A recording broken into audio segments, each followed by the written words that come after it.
नमस्कार सुंदरबन के तुमी रूपसी आगे तो कखनो देखिनी कवितार पाताय गानेरी कथाय मने আগের ভিডিওটা যারা যারা দেখোনি তাদের জন্য আমি কমেন্টে লিংক দিয়ে দেবো, তোমরা গিয়ে দেখে নিও। আজকের ভিডিওটা খুবই রোমাঞ্চকর রয়েছে, তার কারণ আজকে বাঘের ও কুমিরের দেখা মিলতে পারে। তার সাথে আমরা যাব রবীন্দ্রনাথ ঠাকুরের হ্যামিংটন বাংলো ও বেকন বাংলো, ও তার সাথে তো দুপুরে জমজমাট খাওয়া দাওয়া রয়েছে। দেরি না করে তোমরা পুরো ভিডিওটা দেখো। তোমাদের বলা হয়নি আমার সাথে যাচ্ছে অঞ্জন দা, নিনিদি ও ক্রেজিরা। পরদিন সকালে রুম থেকে চেক আউট মেরে আমরা অটো নিয়ে চলে এলাম সোনাখালী ফেরিঘাটে। এখান থেকে আমরা লঞ্চে করে যাব সুন্দরবনে। আমরা বুক করে নিয়েছিলাম লোকনাথ ট্রাভেলস। এখান থেকে সম্পূর্ণ দায়িত্ব তাদের থাকা ও খাওয়ার। সোনাখালী ঘাটে গিয়ে খুব গরম লাগছিল, তাই হালকা করে একটু ডাব খেয়ে নিলাম। ডাব খেয়ে লঞ্চে উঠে গেলাম। একটু পরে ওখান থেকে চলে এলো লুচি তরকারি ও একটা করে মিষ্টি। লুচি আলুর তরকারি খাওয়ার পর সোনাখালী থেকে আমাদের বোট ছেড়ে দিল। তার জাস্ট একটু পরে চলে এলো গরম চা। চায়ের কাপে চুমুক দিয়ে জাস্ট ভিউ গুলো দেখতে দেখতে যাচ্ছিলাম। তার একটু পরে আবারও চলে এলো ম্যাঙ্গো জুস। মানে কি খাবো কি না খাবো,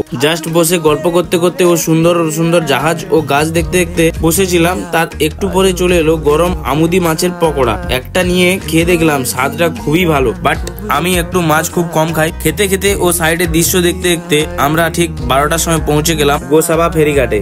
সেখানে ছিল রবীন্দ্রনাথ ঠাকুরের হ্যামিংটন বাংলো ও বেকন বাংলো। হ্যামিংটন বাংলোতে একজন বয়স্ক ঠাকুমাকে দেখলাম, যিনি খুব কান্না করছিলেন ও বলছিলেন যে ওনার কেউ নেই। তো তোমরা নিজের মুখেই শুনে নাও আসলে ব্যাপারটা কি। তোমার কত বয়স?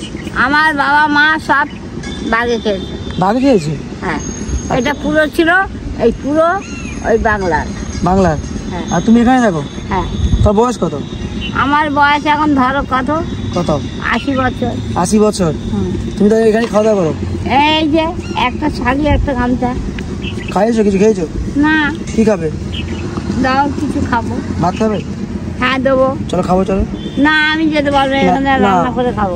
রান্না করে কি আছে? বছর আগে এখানে জঙ্গল ছিল।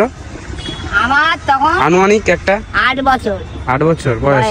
ওইখান থেকে বেকন বাংলোতে গিয়ে 10 টাকার টিকিট কেটে ঢুকলাম। আর হ্যাঁ, তোমাদের বলে রাখি, এই বেকন বাংলোতে ঢুকতে গেলে এখানে 10 টাকার টিকিট কাটতে হবে। ভেতরে ঢুকে দেখলাম ভেতরটা খুবই সুন্দরভাবে সাজানো গোছানো রয়েছে। এই যে বাংলোটি সম্পূর্ণ কাঠের তৈরি, আর ভেতরে কিছুই ছিল না। এখানে তো মানুষে আগে রবীন্দ্রনাথ ঠাকুর থাকতেন, তার থেকে বেশি এখানে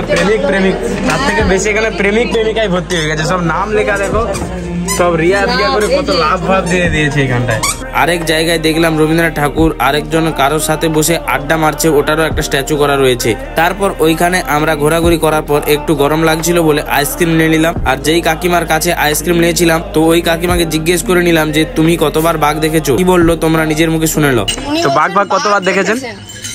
মানে যখন অসুস্থ হয়ে যায় নিয়ে যায়, আমরা কেন দেখছি? বাঘকে অসুস্থ হয়ে গেলে ওইখানে ডাক্তার আমাদের ভাগ্যে কি আছে দেখা যাক। আমাদের ভাগ্যে আছে বাঘ দেখা? আগে থেকে না বলে দিয়েছো, পুরো তো পুরো বেকার হয়ে গেল তো। আমরা রওনা দিলাম বোটের দিকে। যেহেতু 12টার সময় আমরা এসেছিলাম, তো এখন খাওয়া দাওয়ার সময় হয়ে গেছে। আর দুপুরে মেনুতে ছিল ডাল, ক্রিস্পি আলু ভাজা, পটল চিংড়ি, 2 পিস করে চিংড়ি, ও তার সাথে ছিল কাতলা মাছের ঝোল আর চাটনি পাপড় তো রয়েছে। আর হ্যাঁ, তোমাদের প্রথমেই বলেছিলাম যে আজকে কিন্তু বাঘের দেখা মিললেও মিলতে পারে, বাট এখনো পর্যন্ত আমরা কোনো বাঘ দেখতে পেলাম না। কিন্তু একটা বানর দেখতে পেয়েছি। যা খাওয়ার পরে চেয়ারে বসে গাছপালা দেখতে দেখতে যাচ্ছিলাম, তারপর হঠাৎ করে আবার চলে এলো পেয়ারা। তারপরে কন্টিনিউয়াসলি 3 ঘন্টা বসেই ছিলাম, কিন্তু বাঘের দেখা মেলেনি। তারপর আমরা চলে এলাম পাখিরালয়। আজকে রাতে থাকবো এইখানে হোটেলে। আর এইখানে যারা বোট চালায় ও বনের মধ্যে মধু সংগ্রহ করতে যায়, তারা এইখানের বনদেবীকে পুজো দিয়ে যায়। তো আমিও একটু দাঁড়িয়ে প্রণাম করে নিলাম। তারপর ওইখান থেকে ভ্যানে করে তুলে দিলাম আমাদের লাগেজ গুলো। এইগুলো নিয়ে গেল আমাদের হোটেলে, আর আমরা চললাম হেঁটে হেঁটে।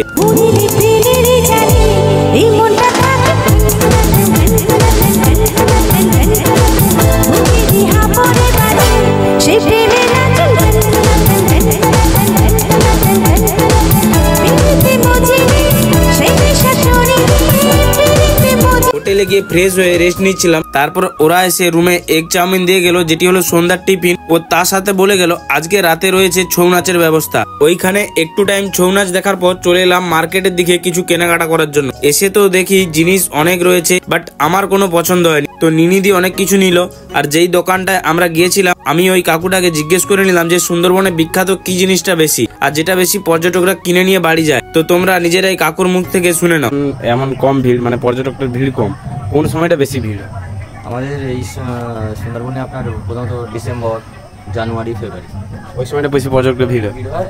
হোলি পর্যন্ত আমাদের লাস্ট থাকে, তারপরে ইলিশ উৎসবে হয় 2 মাসের ইলিশ উৎসব। ইলিশ উৎসবে তো আমি এর আগে এসেছি।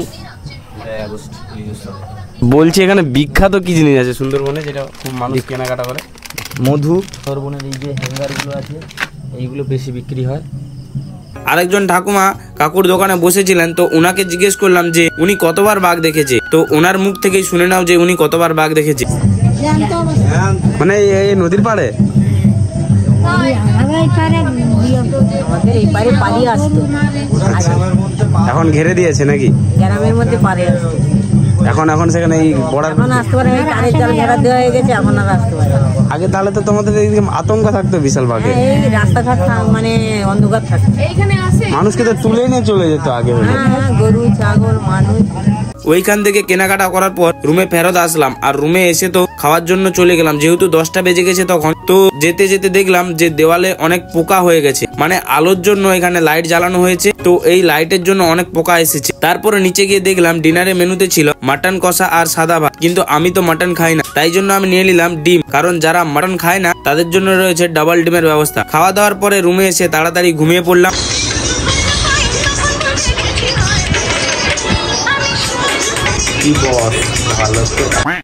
কারণ পরের দিন আবার আমাদেরকে বেড়াতে হবে, আর পরের দিন সম্ভবত আমরা বাঘ দেখেছি তা জানতে হলে পরের ভিডিওটা আবার নিশ্চয়ই দেখো। দেখা হচ্ছে সবার সাথে পরের ভিডিওতে। আজকের জন্য টাটা।